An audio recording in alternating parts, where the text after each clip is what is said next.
Plainte pour abus de pouvoir contre le président tunisien Béji Caïd Essebsi. Elle a été déposée par des ONG et un média tunisien.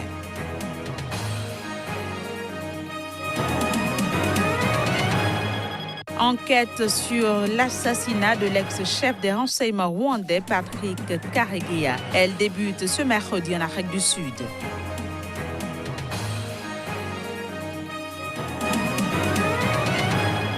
Puis assouplissement des lois sur les armes à feu au Brésil, d'aucuns craignent une hausse de violence dans le pays.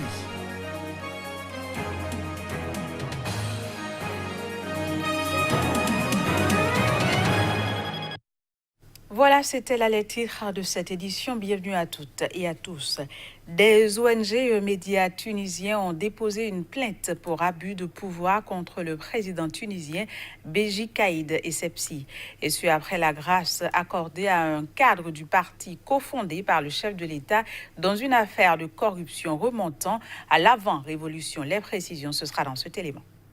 Le président tunisien sous le coup d'une plainte judiciaire. Béji Caïd Essebsi est accusé par les ONG Iwot et Nawat, ainsi qu'un média tunisien, d'abus de pouvoir après avoir accordé l'amnistie à Borhan Bsaï, un cadre du parti cofondé par le chef de l'État dans une affaire de corruption remontant à l'avant-révolution. Ancien propagandiste du président déchu Zine El Abidine Ben Ali, Borhan Bsaï a rejoint après la Révolution le parti Nida Tounes, cofondé en 2012 par l'actuel président Béji Caïd Essebsi. En octobre dernier, il avait été condamné en appel à 2 ans de prison sur des accusations d'emploi fictif au sein de la société tunisienne d'entreprises de télécommunications Sotetel, sous le régime de Ben Ali. Ce proche du fils du président Hafed Caïd Essebsi, actuel dirigeant de Nida Tounes, a été gracié le mois suivant par le chef de l'État. Premier président élu démocratiquement au suffrage universel en 2014, Béji Caïd Essebsi est accusé par ses détracteurs de chercher à revenir à une certaine méthode de l'ancien régime, ce dont il s'est toujours défendu. Il a notamment été critiqué pour avoir présenté en 2015 un projet de loi controversé d'amnistie de personnes impliquées dans la corruption sous la dictature. Une version amendée a été adoptée par le Parlement, puis promulguée par le président 2 ans plus tard. Au Zimbabwe, le pasteur Evan Mawarire, figure de la société civile, a été arrêté ce mercredi par la police à son domicile de Harare. Son arrestation intervient au 3e jour d'une violente grève générale contre la hausse des prix du pétrole décrétée par le gouvernement. Reportage. En début de matinée ce mercredi, le domicile du pasteur Evan Mawarire a été encerclé par la police en armes, qui l'en a extrait 2 heures plus tard jusqu'à un fourgon. Porte-drapeau des manifestations antigouvernementales de 2016, le pasteur Evan Mawarire a appelé à soutenir la grève lancée par le principal syndicat du pays qui a tourné en fronde politique contre le président Emmerson Mnangagwa. En effet, le principal syndicat du Zimbabwe a appelé à 3 jours de grève générale après l'annonce samedi soir par le président Emmerson Mnangagwa d'une forte hausse des prix du carburant. Suite à cet appel, de violentes manifestations de colère ont éclaté depuis lundi dans tout le pays, notamment dans les 2 plus grandes villes du pays, Harare et Bulawayo. La police a sévèrement réprimé les protestataires, faisant au moins 3 morts et de nombreux blessés. Au moins 200 personnes ont été arrêtées.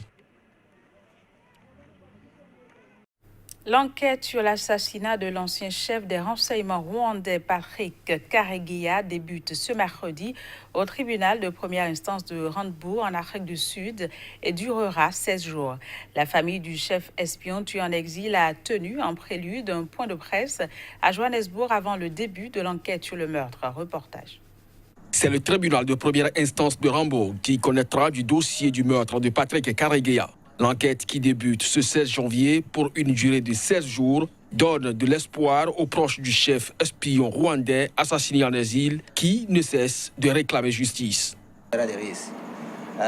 Cela fait 5 ans, les choses ne se sont pas passées comme prévu. Mais nous sommes ici et nous sommes très optimistes et nous avons bon espoir que nous obtiendrons justice. Et nous ne nous reposerons pas, nous continuerons à pousser. Donc même si le verdict est rendu et que ce n'est pas ce que nous voulons entendre.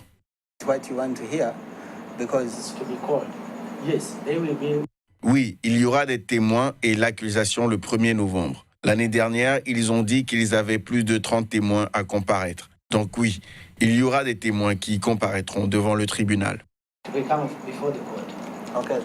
Pour la petite histoire, Patrick Karegeya a été retrouvé étranglé en 2014 dans un hôtel de luxe de Johannesburg où il vivait en exil. Karegeya a dirigé le renseignement extérieur rwandais pendant près d'une décennie avant de sérieux désaccords avec le président Paul Kagame au pouvoir depuis le génocide de 1994. En 2007, il s'est exilé en Afrique du Sud, d'où il critiquait Kagame, l'accusant d'être un dictateur et de faire assassiner ses opposants réfugiés à l'étranger. Les partisans de Karegeya ont accusé le gouvernement rwandais d'être derrière son assassinat. Un autre opposant de Kagame, l'ancien général Kayumba Nyamwasa et ancien chef d'état-major, lui aussi en exil en Afrique du Sud, a survécu à 2 tentatives d'assassinat en juin 2010. Selon Pretoria, il s'est agi d'attaques menées par des agents étrangers. Les partisans de l'ancien président Laurent Gbagbo de la Côte d'Ivoire, acquitté ce mercredi par la Cour pénale internationale, se réjouissent dans le pays. Toutefois, ils s'interrogent sur les conséquences politiques de son retour. L'ancien président ivoirien Laurent Gbagbo et son ancien ministre de la Jeunesse Charles Blé Goudé, qui comparaissaient notamment pour crimes contre l'humanité, ont été acquittés ce mardi de l'ensemble des charges retenues contre eux par la Cour pénale internationale. Cette décision avait été prise car l'accusation ne s'est pas acquittée de la charge de la preuve conformément aux critères requis par la justice internationale. À l'annonce de la décision de la Cour pénale internationale ce mardi, les partisans de Laurent Gbagbo ont exprimé leur joie dans le quartier populaire de Yopougon à Abidjan. C'est qu'aujourd'hui, vraiment, les Ivoiriens soient dans la joie. Et nous, on a besoin de ce président-là, lui et son fils, Blé Goudé, qui rentrent dans les pays. Voilà 8 ans que nous courons après la vérité. C'est ce qui fait en même temps, mes larmes coulent pour des milliers et des milliers d'Ivoiriens qui ont été massacrés, qui ont été tués, parce que ceux-là disaient que la vérité était du côté de Laurent Gbagbo. Et nous pensons, comme disent nos camarades, le chaînon manquant de la réconciliation en Côte d'Ivoire va arriver bientôt et la Côte d'Ivoire sera en paix. Je vous remercie. L'ancienne première dame ivoirienne Simone Gbagbo a également laissé éclater sa joie. Depuis le début, moi, ma conviction était faite, c'est que le président Laurent Gbagbo n'est pas coupable de tout ce dont on l'accusait. Et donc aujourd'hui, la vérité est proclamée par les juges eux-mêmes. Les procureurs de la Cour pénale internationale ont fait appel de l'acquittement de l'ancien président ivoirien, dont les juges ont ordonné la mise en liberté immédiate mardi. C'est ce qu'ils ont écrit dans un document de la Cour consulté ce mercredi. Les islamistes radicaux somaliens Shebab ont encore frappé au Kenya. Une attaque a été perpétrée dans un complexe de Nairobi regroupant un hôtel et des bureaux. Voici les détails. Les forces de sécurité kenyanes ont mis un terme ce mercredi matin à l'attaque des islamistes somaliens Shebab contre un complexe hôtelier de Nairobi au terme d'un siège de près de 20 heures. Cette attaque coordonnée du complexe Dusit 2, selon les termes du chef de la police kenyane, avait commencé par une forte explosion entendue à plus de 5 km à la ronde, suivie de tirs nourris. La brigade antiterroriste était arrivée rapidement sur place à bord d'un véhicule blindé. Selon le président kenyan Uhuru Kenyatta, l'attaque a fait une quinzaine de morts et un nombre non précisé de blessés. I can now confirm that as of about 1 hour ago, je peux vous confirmer que l'opération de sécurité au complexe Dusit s'est achevée et que tous les terroristes ont été éliminés. The terrorists eliminated. L'attaque de ce mardi à Nairobi est intervenue 3 ans, jour pour jour, après celle de la base militaire kenyane d'El Haddad dans le sud de la Somalie. Les Shebab, vidéo à l'appui, avaient revendiqué avoir tué près de 200 militaires kenyans, ce que les autorités kenyanes ont toujours démenti. Ce journal se poursuit. Le président brésilien Jair Bolsonaro a décrété l'assouplissement des lois brésiliennes sur les armes à feu dans le cadre d'un programme de maintien de l'ordre. Et ce, au risque même d'augmenter la violence au Brésil, l'un des pays les plus dangereux au monde. Voici les détails. Jair Bolsonaro a tenu sa promesse de campagne sur les armes à feu. Malgré le risque d'une hausse de violence au Brésil, déjà connu pour être l'un des pays les plus dangereux au monde, le président d'extrême droite du Brésil a assoupli les règles de la détention d'armes à feu. Une façon pour le chef d'État d'assurer le droit à la légitime défense de chaque citoyen brésilien. O que nós estamos fazendo aqui nada mais é do que... Ce que nous faisons ici, c'est juste pour rétablir un droit défendu par le référendum de 2005, alors que malheureusement le gouvernement de l'époque cherchait par décret des moyens de nier ce droit. Les gens ont décidé d'acheter des armes et des munitions et nous ne pouvons nier que les gens voulaient faire valoir leurs droits à l'époque. Une décision soutenue et défendue par les propriétaires d'armes à feu. Je trouve que ce décret est une bonne idée parce que j'ai moi-même été victime d'un vol il y a une semaine. J'ai un commerce. Les voyous ont mis une arme sur ma tête et je n'ai pas pu me défendre. Donc, je suis d'accord. Ce décret assouplit le statut du désarmement de 2003 qui dressait de nombreuses barrières administratives à la détention d'armes. Les candidats à la détention d'une arme à feu ne devront plus justifier d'un besoin subjectif de se défendre en faisant par exemple état de menace spécifique. Loin de faire l'unanimité dans la population, cet argument est contesté par des ONG ainsi que par des spécialistes de questions de sécurité.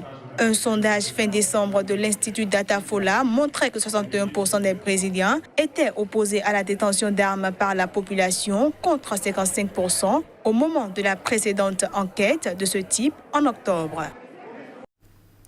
Et pour finir, les députés britanniques ont massivement rejeté lors d'un vote l'accord de sortie de l'UE proposé par la première ministre britannique. Cette situation plonge un peu plus le Royaume-Uni dans l'incertitude à moins de 3 mois du Brexit.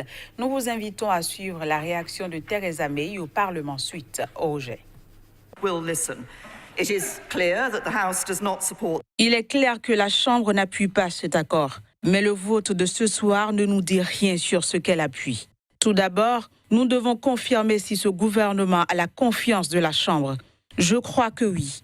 Mais étant donné l'ampleur et l'importance du vote de ce soir, il est juste que certains aient la possibilité de tester cette question s'ils le souhaitent. Je peux donc confirmer que si l'opposition officielle dépose une motion de défiance par le Fixed Term Parliament Act, le gouvernement prendra le temps de débattre de cette motion demain. Le gouvernement respecte la volonté de la Chambre. Nous ferons donc une déclaration sur la voie à suivre et déposerons une motion amendable d'ici lundi. Le gouvernement a entendu ce que la Chambre a dit ce soir, mais je demande aux députés de la Chambre, peu importe leur conviction, d'écouter les Britanniques qui veulent que cette question soit réglée.